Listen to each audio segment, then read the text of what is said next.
El velo de la historia. Desvelando las mentiras que nos contaron. Amigos, espectadores, buscadores de la verdad. Bienvenidos a un viaje a través de los anales del tiempo. Un viaje que nos llevará más allá de los libros de texto pulcros y las narrativas convenientemente empaquetadas. Hoy nos atrevemos a cuestionar lo incuestionable, a desenterrar las verdades ocultas bajo capas de propaganda y desinformación que durante siglos han sido aceptadas como hechos inmutables. ¿Están listos para ver el pasado con nuevos ojos, para desmantelar las leyendas urbanas históricas que aún hoy, en pleno siglo XXI, persisten en nuestra conciencia colectiva? La historia, como bien sabemos, la escriben los vencedores. Pero, ¿qué sucede cuando esos vencedores no solo reescriben los eventos, sino que también fabrican mitos, difaman a sus enemigos y construyen narrativas enteras para justificar sus acciones y consolidar su poder? Lo que sucede es que la verdad se convierte en una víctima, y las generaciones futuras heredan un legado de falsedades que distorsionan nuestra comprensión del mundo y de nosotros mismos. Hoy vamos a desafiar esa herencia. Vamos a despojar a la historia de sus disfraces y a revelar las verdaderas caras de figuras y eventos que creíamos conocer. El mito de los vikingos con cuernos. Una invención para demonizar a los indomables. Comencemos con una imagen icónica, grabada a fuego en nuestra imaginación. El vikingo, un guerrero bárbaro y sediento de sangre, ataviado con un casco adornado con dos imponentes cuernos. Esta imagen, tan omnipresente en la cultura popular, desde películas hasta dibujos animados, es una de las leyendas urbanas históricas más persistentes y, sin embargo, una de las más falsas a distancias. Permítanme decirles, con la autoridad de la evidencia histórica, que los vikingos nunca, repito, nunca usaron cascos con cuernos en la batalla. ¿Quién decidió que debíamos creer esta fantasía? ¿Y por qué? Para entender el origen de este mito, debemos retroceder en el tiempo, no a la era vikinga misma, sino a un periodo mucho posterior, el siglo XIX. Fue en esta época, en plena efervescencia del romanticismo nacionalista y la ópera, cuando la imagen del vikingo con cuernos comenzó a tomar forma. La pieza clave en esta construcción fue la ópera El Anillo del Nibelungo, de Richard Wagner, estrenada en 1876. Para la producción de esta monumental obra, el diseñador de vestuario, Carl Emil Doppler, creó los famosos cascos con cuernos para los coros que representaban a los guerreros nórdicos. Su intención no era la precisión histórica, sino la grandiosidad teatral, la creación de una imagen impactante que resonara con la visión romántica de los pueblos germánicos. Pero la semilla ya estaba plantada. La ópera de Wagner fue un fenómeno cultural, y la imagen del vikingo con cuernos se filtró rápidamente en la conciencia popular, reforzada por ilustradores y artistas que, sin verificar los hechos, adoptaron esta representación visual. Se convirtió en un símbolo de la ferocidad y la otredad de estos guerreros del norte, una forma de distinguirlos y, en cierto modo, de demonizarlos a los ojos de una sociedad cristiana que los había visto como invasores paganos. Los cuernos, en muchas culturas, están asociados con deidades paganas o incluso con el diablo, lo que servía perfectamente a la narrativa de los bárbaros que asolaban las costas europeas. La realidad histórica, sin embargo, es mucho más sobria y en muchos aspectos más fascinante. Los arqueólogos han desenterrado numerosos cascos vikingos y ninguno de ellos presenta cuernos. Los cascos reales eran funcionales, diseñados para proteger al guerrero en combate, no para adornarlo con elementos que habrían sido un estorbo y un peligro en la refriega. El único casco con cuernos que se ha encontrado, el casco de Grevenshveng, data de la Edad del Bronce nórdica, miles de años antes de la era vikinga, y se cree que tenía un propósito ceremonial o ritual, no bélico. Es una pieza magnífica, sí, pero no pertenece al arsenal de un guerrero vikingo. Entonces, ¿por qué esta imagen falsa ha perdurado tanto? Porque encaja en una narrativa preexistente, una narrativa de otros salvajes y primitivos que contrastaban con la civilización cristiana. Los cuernos se convirtieron en un atajo visual, un símbolo fácil de digerir para representar la barbarie. Es un ejemplo perfecto de cómo la propaganda, incluso si no fue intencionada en su origen, puede moldear nuestra percepción del pasado, creando una verdad que es más atractiva o conveniente que la realidad. No es un mito, es una distorsión deliberada, una leyenda urbana e institucionalizada que ha despojado a los vikingos de su verdadera complejidad histórica. Nerón, el emperador incendiario y el arpa, un genio incomprendido o una víctima de la calumnia. Ahora giremos nuestra atención a otra figura histórica cuya reputación ha sido manchada por siglos de calumnias, el emperador romano Nerón. La imagen que la mayoría de nosotros tiene de Nerón es la de un tirano megalómano, un incendiario que prendió fuego a Roma mientras tocaba el arpa, un déspota cruel que persiguió a los cristianos por puro placer. Pero, ¿y si les dijera que gran parte de esta narrativa es una invención, una campaña de difamación orquestada por sus enemigos políticos y los historiadores que escribieron bajo la influencia de sus sucesores? ¿Están listos para desentrañar la verdad detrás del monstruo? El gran incendio de Roma, que devastó la ciudad en el año 64 después de Cristo, es el evento central en la leyenda negra de Nerón. La historia popular nos dice que Nerón, con una crueldad sádica, observó las llamas desde una torre, deleitándose con la destrucción y recitando versos sobre la caída de Troya mientras tocaba su lira. No un arpa, por cierto, pero la leyenda se ha tomado sus libertades. Esta imagen es tan potente que se ha convertido en sinónimo de negligencia y depravación.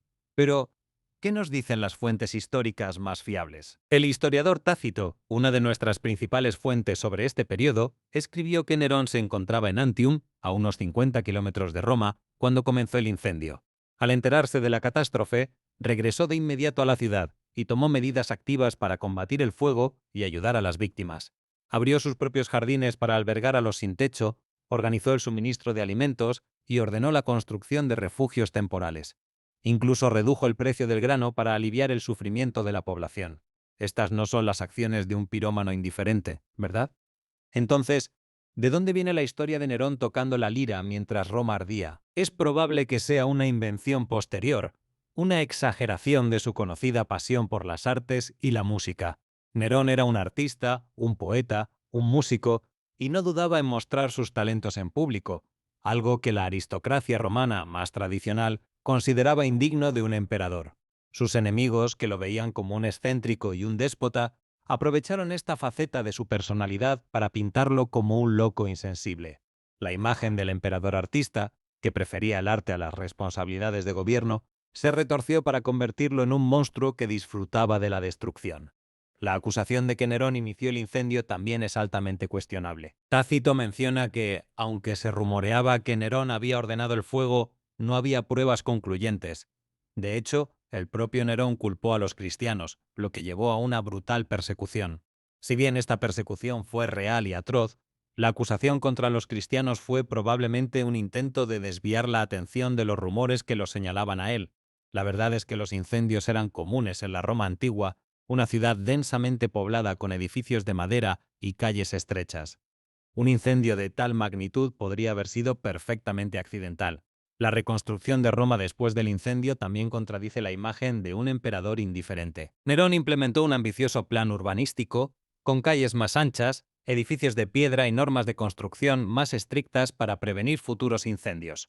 También construyó su famosa Domus Aurea, un palacio extravagante que, si bien fue una muestra de su megalomanía, también fue un proyecto de ingeniería y arte sin precedentes. Sus críticos lo vieron como una prueba de su tiranía, pero también fue un testimonio de su visión y su deseo de embellecer la ciudad. La crueldad de Nerón, a menudo citada, también debe ser examinada en su contexto. Si bien es cierto que ordenó la muerte de su madre Agripina y de su esposa Octavia, estas acciones, aunque moralmente reprobables, no eran inauditas en la política romana de la época, donde las luchas por el poder eran brutales y sangrientas. Muchos emperadores antes y después de él recurrieron a la violencia para asegurar su posición. La diferencia es que la narrativa sobre Nerón fue escrita por aquellos que lo derrocaron y que tenían un interés personal en denigrar su memoria. Los historiadores posteriores, como Suetonio y Dion Casio, que escribieron mucho después de su muerte, se basaron en gran medida en estas fuentes hostiles, perpetuando y embelleciendo las calumnias. Nerón fue, sin duda, un personaje complejo y controvertido. Fue un emperador con defectos, un artista con ambiciones políticas y un líder que tomó decisiones difíciles y a menudo impopulares. Pero la imagen del monstruo que nos ha llegado es, en gran parte, una construcción, una leyenda urbana creada por la propaganda de sus enemigos. Es un recordatorio de cómo la historia puede ser manipulada para servir a intereses políticos y cómo la verdad puede ser enterrada bajo un aluvión de calumnias. No es un mito, es una distorsión deliberada, una leyenda urbana institucionalizada que ha despojado a Nerón de su verdadera complejidad histórica. Cleopatra, la seductora fatal y la serpiente. ¿Una reina poderosa? o una víctima de la misoginia romana. Finalmente, volvamos nuestra mirada a una de las figuras femeninas más enigmáticas y poderosas de la historia, Cleopatra Siebde, la última faraona de Egipto.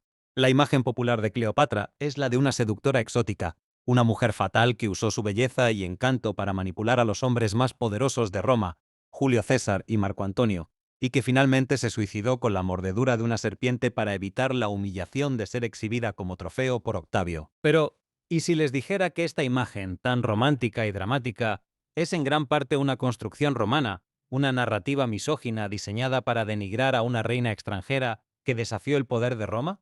¿Están listos para ver a la verdadera Cleopatra, la estratega política y la gobernante astuta? La narrativa romana sobre Cleopatra fue escrita por sus enemigos, principalmente por aquellos que apoyaban a Octavio, quien la derrotó en la batalla de Accio. Para Octavio y sus propagandistas, Cleopatra no podía ser retratada como una líder política formidable, ya que eso habría elevado su estatus y, por extensión, el de Marco Antonio, a quien Octavio quería desacreditar. En cambio, la pintaron como una ramera oriental, una mujer peligrosa y manipuladora que usaba su sexualidad para corromper a los hombres romanos y amenazar la pureza de la República.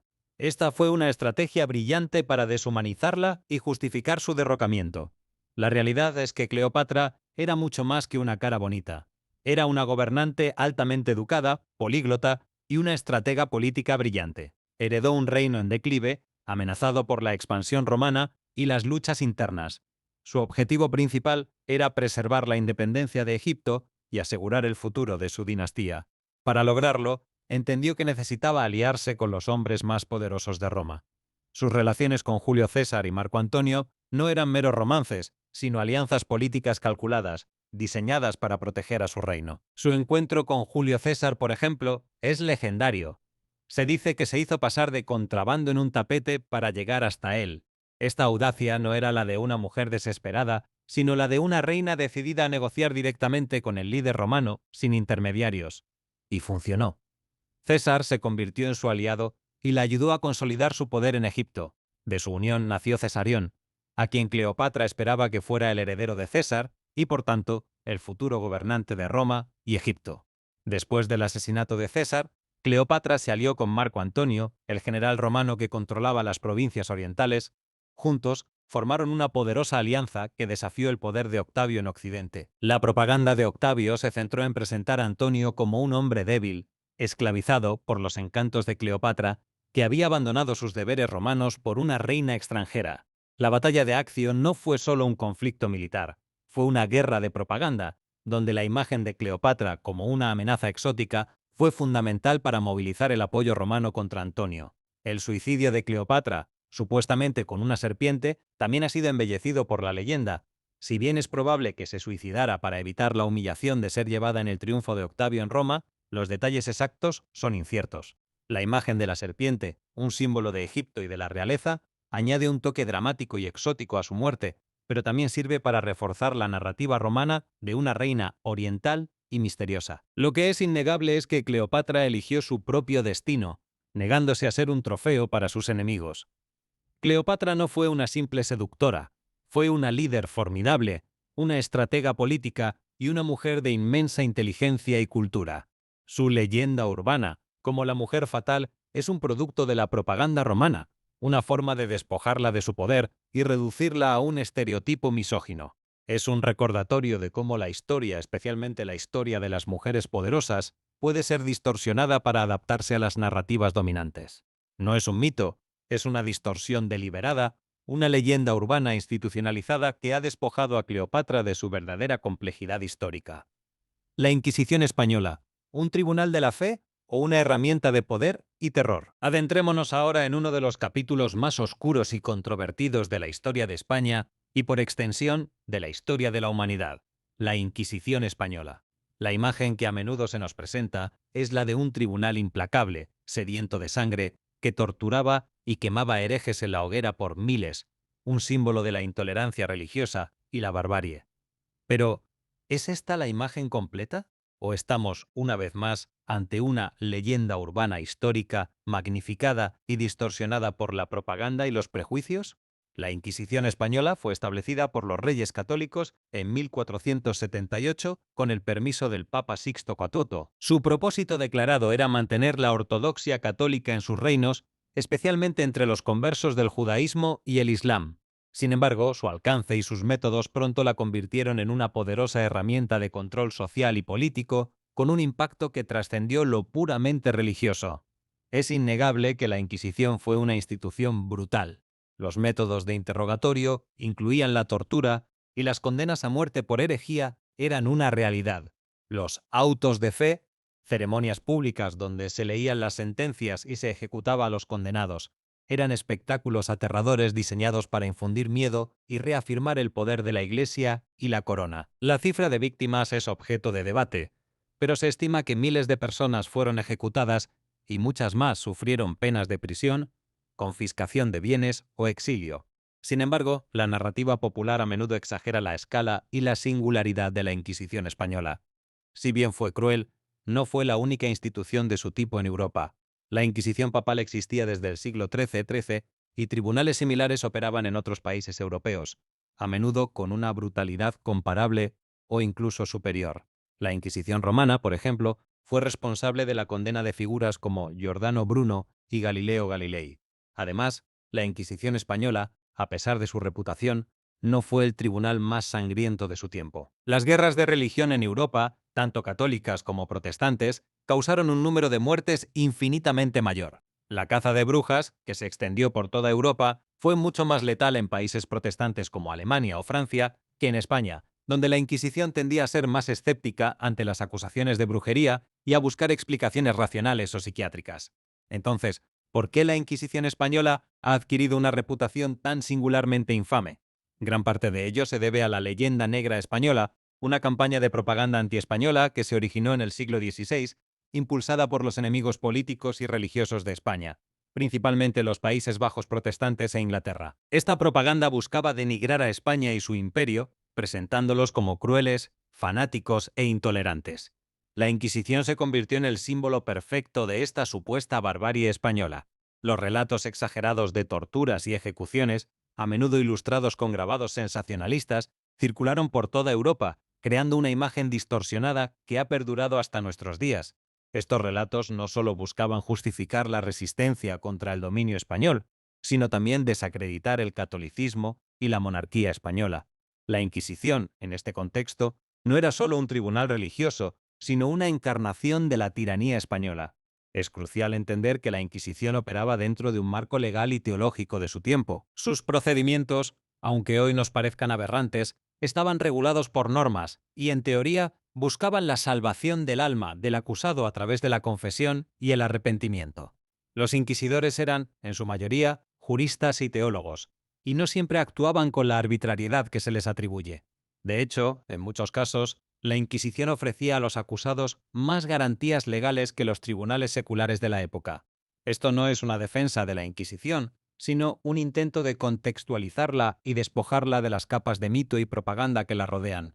Fue una institución terrible, sí, pero su imagen ha sido inflada y distorsionada para servir a agendas políticas y religiosas. Es una leyenda urbana que nos impide comprender la complejidad de la historia y las motivaciones de quienes vivieron en ella. No es un mito, es una distorsión deliberada, una leyenda urbana institucionalizada que ha despojado a la Inquisición de su verdadera complejidad histórica. El descubrimiento de América. Un encuentro de civilizaciones o una invasión brutal. Cambiemos de continente y de época para abordar otra leyenda urbana que ha sido objeto de intenso debate en los últimos siglos. El descubrimiento de América por Cristóbal Colón en 1492. La narrativa tradicional, arraigada en nuestra educación, nos presenta este evento como el inicio de una nueva era, un acto heroico de exploración que abrió el camino a la civilización y el progreso. Pero, ¿y si les dijera que esta visión es, en gran parte, una construcción eurocéntrica que ignora las voces y las experiencias de millones de personas? ¿Están listos para confrontar la otra cara de la moneda? La palabra descubrimiento en sí misma ya es problemática. ¿Cómo se puede descubrir un continente que ya estaba habitado por millones de personas, con civilizaciones complejas, idiomas diversos y ricas culturas? Para los pueblos indígenas de América, la llegada de Colón no fue un descubrimiento, sino una invasión. fue el inicio de un proceso de colonización que trajo consigo la violencia, la enfermedad, la esclavitud y la destrucción de sus formas de vida. La narrativa del descubrimiento fue creada por los conquistadores y los cronistas europeos para justificar la dominación y la explotación de las tierras y los pueblos americanos. Se presentó a los indígenas como salvajes o primitivos que necesitaban ser civilizados y convertidos a la fe cristiana. Esta deshumanización fue fundamental para legitimar la violencia y la apropiación de sus recursos. La idea de que Europa trajo la civilización a un continente vacío o atrasado es una leyenda urbana que ha servido para borrar la historia y la dignidad de los pueblos originarios. La realidad es que América era un continente vibrante y diverso, con imperios como el azteca y el inca, ciudades sofisticadas, sistemas agrícolas avanzados y conocimientos astronómicos y matemáticos impresionantes. La llegada de los europeos interrumpió violentamente este desarrollo, imponiendo un nuevo orden social, económico y religioso que benefició a los colonizadores a expensas de los colonizados. Las enfermedades traídas por los europeos, como la viruela y el sarampión, diezmaron a la población indígena, que no tenía inmunidad contra ellas. La violencia de la conquista, las masacres y la esclavitud también contribuyeron a una catástrofe demográfica sin precedentes. Se estima que millones de indígenas murieron en las décadas posteriores a la llegada de Colón. La leyenda urbana del descubrimiento heroico y civilizador ha sido desafiada por historiadores y activistas indígenas que han buscado recuperar y reescribir la historia desde la perspectiva de los vencidos. Han puesto de manifiesto la brutalidad de la conquista, la resistencia de los pueblos indígenas y el legado duradero del colonialismo en América Latina. Es fundamental reconocer que el 12 de octubre de 1492 fue un evento de inmensa trascendencia, pero su significado es complejo y multifacético.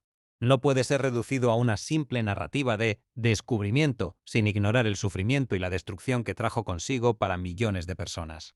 Es una leyenda urbana que nos obliga a reflexionar sobre cómo construimos nuestras narrativas históricas y a quienes damos voz en ellas. No es un mito, es una distorsión deliberada, una leyenda urbana institucionalizada que ha despojado al descubrimiento de América de su verdadera complejidad histórica, la verdad oculta.